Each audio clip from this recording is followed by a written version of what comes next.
Hey, welcome back everyone. I am excited this morning. We are starting season 2 of Mob. Oh, let's go. Mob it. Bit excited for season 2. I think I've heard from many people that season 2 is like their favorite season of Mob. Season 1 was fantastic. I already loved this show, so if season 2 kind of like takes season 1 and then kind of just bumps it up a notch in terms of like the plot line and stuff, I think it's gonna be insane. So really excited. I'm a little hyper this morning, so this is perfect. I'm ready to go. It's gonna be a good day. I mean, we got Euro finals today. We got the Copa America finals today. This week in general has been great because the US soccer fired their head coach, Greg Berhalter, thank God. Obviously, if you guys can't tell, I'm a soccer fan or a football fan. Yeah, it's gonna be a lot of fun today, and we get to film some mobe. Let's recap character ratings from last time. For our finale of season 1, we gave MVP to Reagan.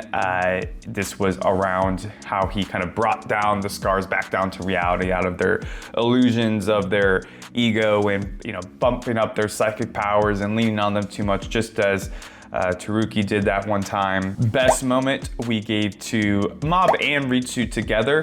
Once again, seeing the scene with their spoons and Mob accidentally, his spoon dropping down when he was thinking about what Sho said about him and how he was disappointed.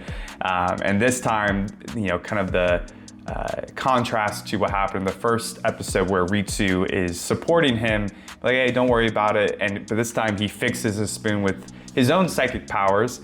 And as an audience and viewing this, that it's actually genuine this time.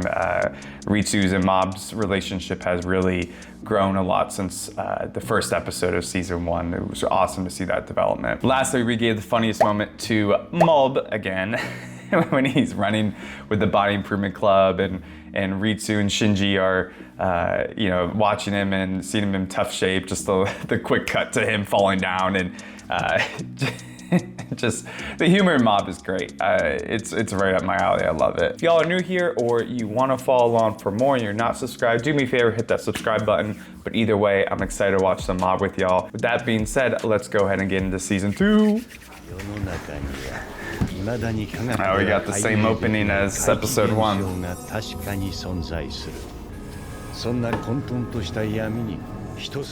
I wonder if we'll meet any of these psychics that get shown here. 人は彼らをこう呼んだ霊能力者と。あれは間違いない。この世のもんじゃなかった。もともとこの土地を何かの曰く付きで格安で買ったんです。そういうのは気にしない将軍だったので、畑に異常が起きるのはいつも収穫前なもんで、夜中にふと気になって。Not at night, not at night.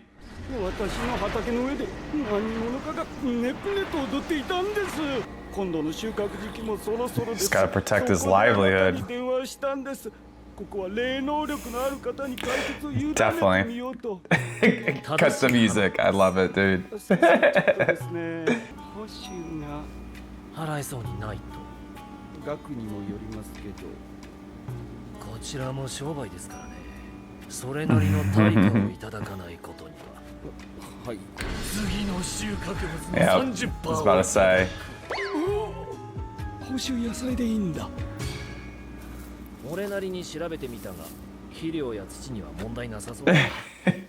Does Reagan know a lot about cultivation? Oh my gosh, of course. 大根の妖精の仕業かもな。そんなのいるんですか？今何か動いた。犬の会話も聞こえていたぞ。わしを正義するんだと。Of course it's the fucking scarecrow, bro. Always. 終わりか？はい。かかしに入ってただけで、I don't know. なかったんじゃないかな。Yeah, it's way too easy, bro. なんだこりゃ。例の本体ですね。かかしはおとりだったのか。Oh no. Oh, it's a high level spirit. だったら権利書を見せろ。実った野菜を無駄にしているわけではない。お主はね。 Oh, he's munching. He's got the munch. 必要ないだろう。畑で育った野菜の精気を吸い取ることはできる。ちゃんとわしの家庭 You selfish bastard. 野菜と吹っ飛ばせ。やりな小僧だ。二人ともわしの肥料にして Damn, that goes hard. I'll turn you to fertilizer. Ooh. Animation looking sleek right now, man. Looks a little different than season 1 even. やはりは甘い。どうせ死ぬというのに。でも本体にダメージがないってことは憑依してるわけでもないんだ。 Huh. 生き物をラジコンみたいに操作している。そんなの考えたこともなかった。Is he gonna learn from this? できる悪霊と Yeah. 同じこと。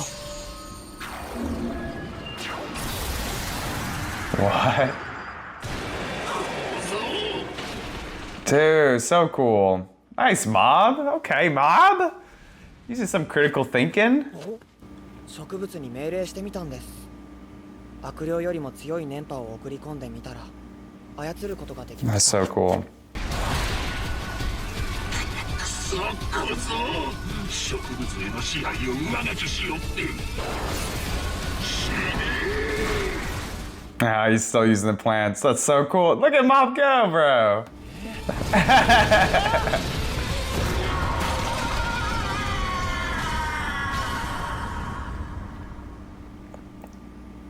何ですかそれ。家庭菜園を始めてみる。うまくいけば食費の節約になるだろう。代わりに土や肥料や野菜の種をもらい受けた。 What a payment. お前にもほら、前回のバイト代だ。 God damn it. ありがとうございます。ああ、そうだ。 Fucking broccoli こっちに seed. ミニトマトの種を植えたんだが、試しにこれにエネルギーを送って野菜成長させてみる。 Yo, that'd be so cool. はい。 Bro, that's, yeah, for real. これは新たな Yeah, ビジネスの right? 予感。 Psychic powers can be a little bit more practical in the world. Oh, maybe not. このミニトマト持って帰っていいぞ。 Oh, new intro. Ah, man, I hope it's as good as the first season. I love the first seasons. それでは最高ヘルメット卿幹部 Oh 会 my. 第12回を始めたいと思います。 I did not think that we were still gonna get these guys. No way. はい、その前にちょっといいですか。教祖様の行方について捜索活動に進展はあったのですか。まだ見つかっていません。ですが、そう遠くないうちに必ず教祖様を連れてきますよ。 This girl's scheming, bro. なんちゃって。 Yeah. 最初から正体は知り合いなんだけどね。先にモブ君をカルトスターにしておくのよ。でも問題は当の本人。今のままじゃ人の上に立つなんて絶対無理。何かないかしら。モブ君が成長できるようなイベント。 This girl, I don't know. カムロシンジは本日をもって生徒会長を辞任いたします。 Oh, Shinji taking accountability. 私の独断で Good on you, Shinji. 近日中に次期生徒会長選を開催します。あったわ、これよこれ。 Oh, damn. でもモブ君に出馬する動機が何もない。どうしたら。 God, she's such a schemer, bro. つぼみちゃんだ。今日も可愛いな。だから見すぎだって。メサトさん。慌てすぎ。しかしモブ君、あんな学校のアイドル Oh, に she's the 惚れるなん school's て idol. 意外と俗っぽいところがあるね。正直どこがいいのか全然共感できないけど、普通ならモブ君が彼女とうまくいくなんてありえないんだけど、今絶好のチャンスが訪れているわよ。 Oh my god, the fucking helmet. 今のモブ君じゃ高根さんとは釣り合わないけど、もしモブ君が生徒会長だったらどう思う？箔がつくと思わない？出馬するなら協力してあげてもいいよ。ただし貸しに。 Don't trust this bitch. 植その日からモブの猛 Hardcore training began. He's fighting a fucking bear. それではこれより次期生徒会長選を始めたいと思います。候補者は全部で4名です。まず1人目、続きまして3年4組、カムロシンジ君。 What? He's running again? 自分で辞めたのに。会長、なぜ相談もせず一人で。だったら僕にも責任が。やめるなんて責任を取ったことにはならん。これ以上逃げてどうする。ああ、反省を生かしてきた。 I like that. そしてついにモブに出番が回ってきた。兄さん。 Oh, she still notices him a bit. It's funny seeing them without their workout gear on.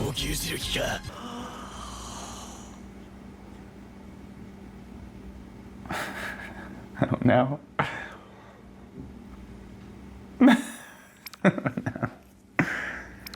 Bro, so uncomfortable. 一人5分間の与えられたスピーチの時間、一言も発さずに終わるのは前代未聞のことである。 The first person ever, too. これじゃあまだ教祖にはなれない。 Just give it up. もっと Give 立 it up. 派になってくれないと。 Let Ma be, bro. He's too innocent to be manipulated. Stop it. 影山、今回のは答えてるな。全然動かん。今日はもう帰れ。な。はい。 Stop being mean to Ma. Uh-oh. Not another level. このパターンは。苦手なのに勇気を出して壇上に立つ姿を見て影山くんのことを好きになっちゃいました。私と付き合ってください。 What? Damn, Mob. Okay. 影山くん、一緒に帰ろう。あ、僕部活が。行ってこい影山。今日は自粛だ。すいません、武蔵部長。モブくんに彼女ができたの？ No way. どういうことだ。 Supernatural. 一体何が起きてるというんだ。でも羨ましいっす。影山くん、普段は何してるの？肉体改造部で走ったりしてるよ。あとは知り合いの仕事手伝ったり。どんな？幽霊。本屋さんみたいな感じ。すごい。いや別にそのすごくはないよ。すごいよ。私も本屋で働きたいな。いきなり嘘をついてしまった。顔色悪いよ。Oh, little ducks running around or chasing each other. エミさんは本が好きなの？うん、本好き。私ね、 Aw. 小説とか書いてるの。すごいね。 That is amazing. 何がすごいの？興味なかった？ごめんね。いや、本当にすごいと思ったんだけど。今度読んでもらおうかな。見せるの初めてだし。It's a big honor. 恥ずかしいんだけど。それから毎日モブはエミと一緒に Emmy, 下校。 okay. 最近部活やめちまったのか。今から。 So he just walked. He walked back and then. なんで一旦帰ってきてんだ。 Because he's got a babe. 表情明るくねえか。除霊もノリノリだし。そうですか。Your exorcism game's on point. それ終わったんで先帰ります。それじゃあ。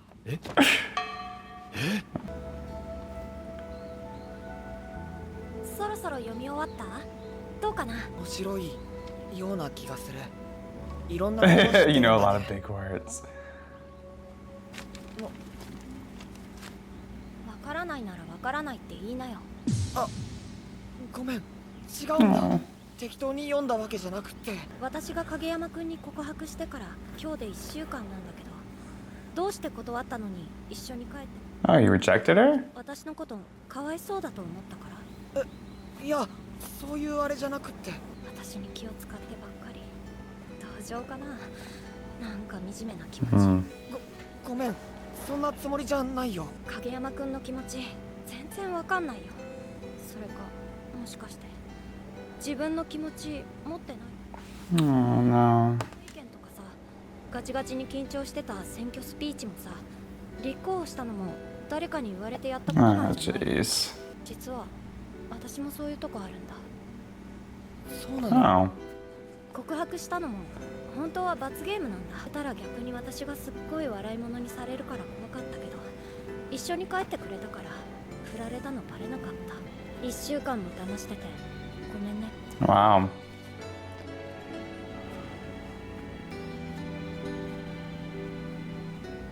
Damn, bro, it's sad. 何小説とかマジウケんだけどこいつさ読ましてみ。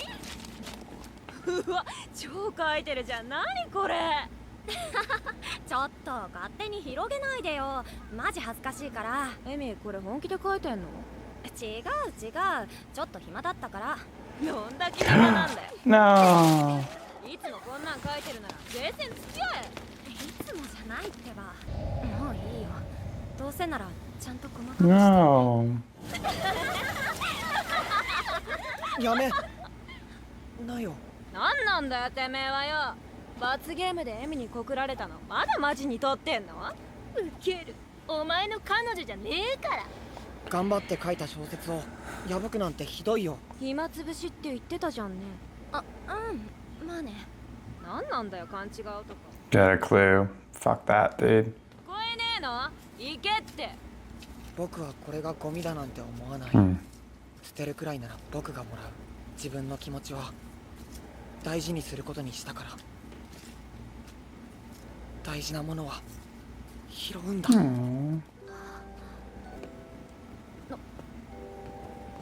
エミ？いいから先帰ってて。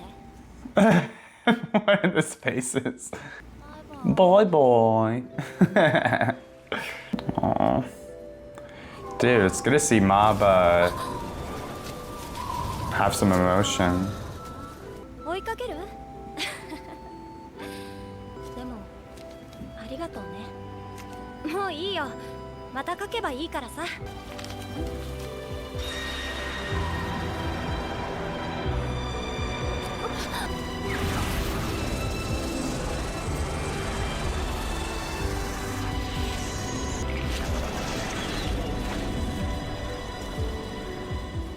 Damn, I just got goosebumps, man. 僕超能力者なんだ。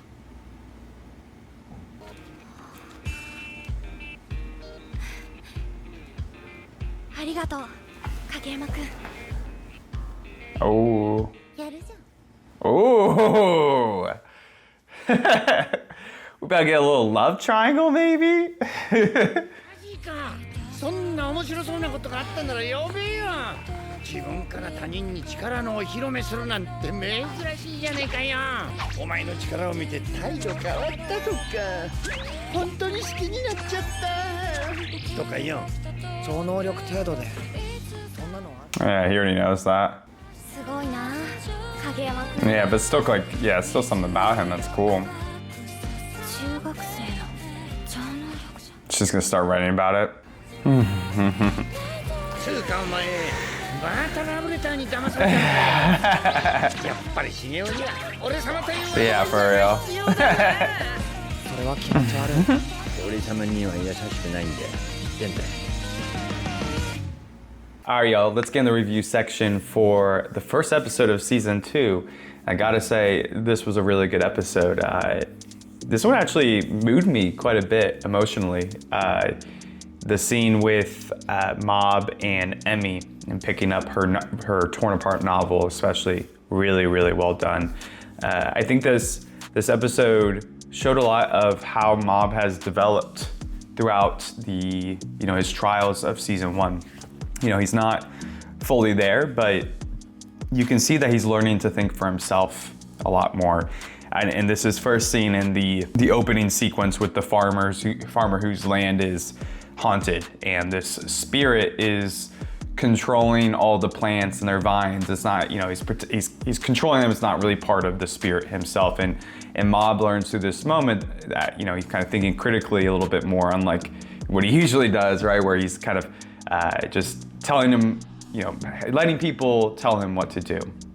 And through this, this conflict with this spirit, he learns from the spirit that you can control things with your psychic powers or your spiritual power, and he overcomes this spirit by controlling the vines or the plants themselves. You know, we see him kind of growing in that way, but more so, the most with this plot line with Emmy, with this new character. I don't think we've met her in the first season, at least as far as I know. Maybe we saw her, but I don't think she was actually formally introduced. And Emmy is a character that is a lot like Mob in a lot of ways, or we at least come to find out. You know, she asks Mob out from his attempted speech when he's running for class president and doesn't say a word, and she thought that was admirable, right? But later we come to find out, of course, that she was dared, or I guess she made a bet to ask Mob out. And we don't know that till the end, and we also don't know till the end that Mob actually said no to her, but that they hang out a lot, right? That he walks her home every day, and they start to get to know each other a little bit. You know, she asks Mob what he usually does, and Mob has an opportunity to say that he's an exorcist, but he doesn't, and instead they start to talk about books because he says he works at a bookstore instead, and that lights up something within Emmy, and she turns out to be a writer. She's writing a novel, and just kind of a side thing, I think that's so impressive. It's part of the reason I like to consume stories is it absolutely blows my mind how a human can think so creatively in a story, the way they write and express their characters or the world, the plot. I mean, it's one of the most inspiring things to me. It really makes me admire people and just life in general too. I actually have some immediate people in my life who are writers. My girlfriend's an amazing writer, and she's been working on a novel for a long time, and it's one of the things that I loved so much about her right off the start. I just thought it was so amazing, and can kind of relate to this whole situation where she was, she's scared to for me to read the novel. Maybe she'll let me, kind of thing. But yeah, it's cool. And then I also, one of my best friends, he's written 2 novels at this point. He's about to finish up his second. And just seeing the amount of work he puts into it, the dedication, it's inspiring, it really is. But we can see some, Emmy kind of can read Mob a little bit. She kind of calls him out on a few things, like that he doesn't actually seem that interested, or he apologizes a lot. And later we come to find out that that's because Emmy is actually a lot like Mob. She isn't really too in touch with, not necessarily that what she wants to do, but she kind of doesn't really listen to that voice within her about what she wants. She's obviously, has a passion for writing, but she doesn't really own it exactly. She's still just following what other people say. And we really see their, Emmy and Mob's similarities come to a front when, they're talking on that hill after they've been walking home together for about a week, and Emmy shows Mob her novel, and Mob's reaction to it, is like, hey, that's really great. You know a lot of big words. And I think she can kind of sense it a little bit that there's something off about it, right? Like that Mob's it's not that he's not necessarily being genuine, I guess, but that he's kind of closed off a bit, right?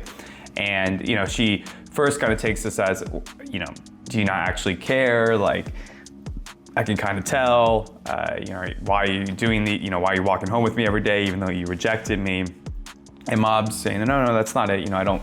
She's like, she thinks that Mob pities her, that he feels bad for her, and that's never a good thing to feel for people that are around you.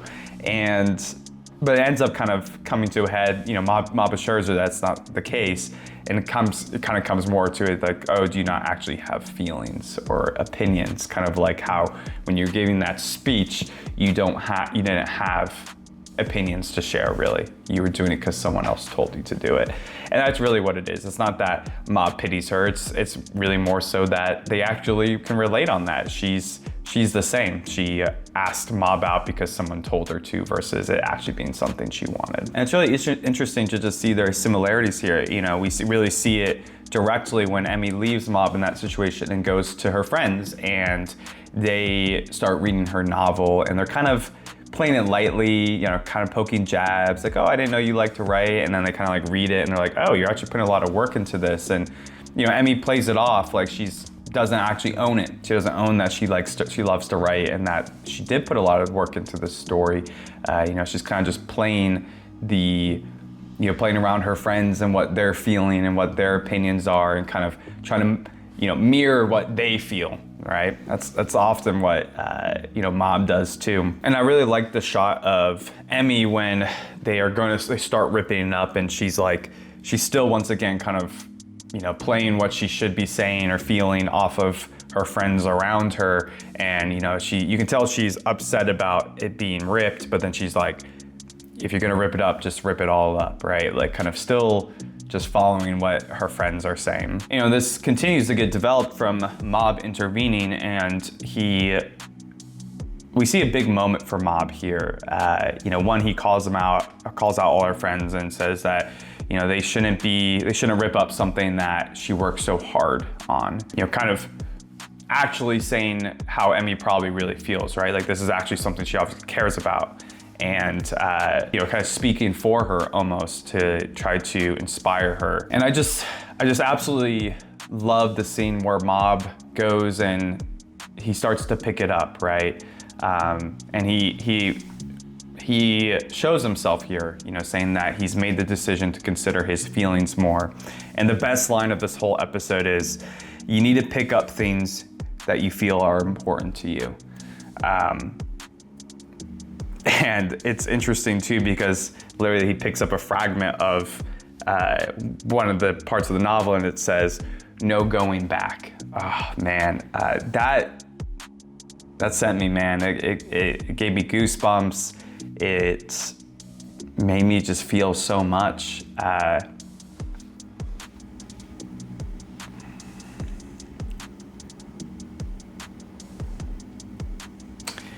It's kind of like, you know, owning who you are is a really hard thing, especially in middle school, but in life in general.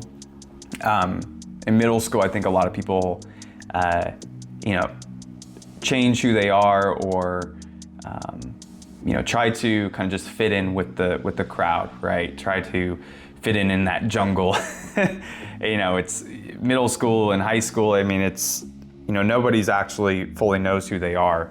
And it's an environment where everyone's kind of just following people, what they should be doing. You know, there are people, of course, who are themselves, but I think most people kind of struggle with that a lot as they're growing up. And I can speak this, and this is probably why, you know, it made me feel a lot, and this is a little bit more of a personal thing, but, you know, I'll share it here, is, you know, I always was kind of a follower in school, and just growing up in general. You know, I had an older brother who I compared myself a lot to. You know, the expectations for how good you should do in school, I followed my brother's lead on that, what classes I should take, what sports I should play. You know, a lot of it was around my brother, but it was also around my peers too, right? Like I would act you know, around my friends or my peers how my brother would act because he was so cool, or I admired him in certain ways, but I really modeled myself off of him versus connecting with my own feelings or opinions or you know, what I really wanted. And I think, you know, the moment I kind of started to take back some control was when I entered into college. But it does really feel like that, like, no going back kind of feeling, right? Because it is something that's somewhat of a protective mechanism to protect yourself against the judgments of others, right? It's a way to, you know, not show yourself and to protect yourself from getting hurt from others. At least for me, that's what it was like. But the moment you make a decision to actually start honoring your feelings or your opinions more, it's scary. It's hard. It's not an easy thing to do. And I just really love that little clip of no going back, because it represents owning it, right? It represents owning it here on Fourth, and you know, taking confidence out of that, because that's, you know, at the end of the day, you're going to be more healthy from following what you really want, what you value, what you feel all these things, showing yourself authentically. And I don't know, I could just relate to this so much. It really did strike me deeply. And you can see it strikes Emmy deeply too, because she shows herself in that moment. She goes and starts picking it up with her, and she speaks out to her friends. She's like, just go on without me, right? Go on to the arcade. She makes a decision to show herself truly there. And this even comes even more to head when all of the, the little torn up fragments, fly away in the wind, and Mob shows probably the deepest part of himself that he hides a lot, which is his psychic powers. And he shows it to Emmy to, kind of represent how important this book is too, right? This novel, he's like, this is worth showing myself. I'm gonna, completely get your novel back together. And it was a beautiful moment, it really was. But this whole situation actually ends off on a little bit of an interesting little twist. Is, Mob's actual crush, who he's been crushing on the whole series, sees what happens and says, smooth. So is there potential to be a little love triangle going on here? Or is it kind of just like, a little bit of like a handoff to, Mob moving forward to, maybe, liking a girl for different reasons, or, moving on from his crush. Outside of that, a lot of the other plot lines going on are kind of centered around this theme again. But one thing I do want to call out that I did enjoy was the, Shinji stepping down from class president, kind of admitting to what happened, him framing his classmate, and, taking accountability for what he did. But then he ends up running again, and because he has this conversation with Ritsu and the vice president, who are like, that's, you're not really taking responsibility fully, then you should continue to be president and fix your mistakes, right? And I think both are good, right? He takes accountability, but then he listens to them, he runs again, and he ends up winning, right? And he's gonna take full responsibility. And I love Shinji's little development too. I mean, at the end of season 1, we got a lot of that, but it's continuing to be seen here. And I just think it's cool, and I'm excited to see if his character is, gonna be, if we're gonna see more of that character arc for him, that redemption arc for him, if we're gonna see him kind of be a true leader and president for the class. It's gonna be really interesting. All right, let's get into character ratings. So I think it's gonna be a little bit of an easier one. I know I talked a lot about just Mob and Emmy in general, and I think the character ratings are gonna stem a lot from that. MVP, I'm gonna give to Mob. I'm gonna give it to Mob because of the way he showed himself and how he inspired Emmy. He struck a chord in her, and I think that's the best moment too, is Mob picking up those pieces and what he says about following his emotions more. Him saying you need to pick up things that are important to you to represent, following what you want, following your opinions, your values, your emotions versus others. Just thought that was a really great moment. And also when they're, all the papers are flying away and Emmy picks up the one that says no going back, and that, we see Mob go forward. He keeps going forward. He uses his psychic powers in front of him, shows himself more. Just a beautiful moment. I love that so much. Funniest moment, we didn't really talk too much about the funniest moments, but I'm gonna go with when Mob is about to run for class president and we get the training montage. The training montage was really funny. So maybe we just get a sweep for Mob here. Mob just killing episode 1. I mean, he's hard to compete with, guys. I mean, everyone knows that Mob is the best in the show. He's our little angel baby. All right, y'all. I think that'll do it for episode 1 of season 2. Interesting start to this season. Excited to see what all the hype's about. It's been fun, guys. Hope you all have a really good rest of your day. I appreciate y'all watching with me. Let me know what y'all thought about this episode and review in the comments down below. Would love to discuss this episode with y'all. It was a really, really interesting one. Like the video if you guys enjoyed it. Subscribe if you want to follow for more. And I appreciate y'all watching some Mob with me. I'll catch y'all next time. Peace.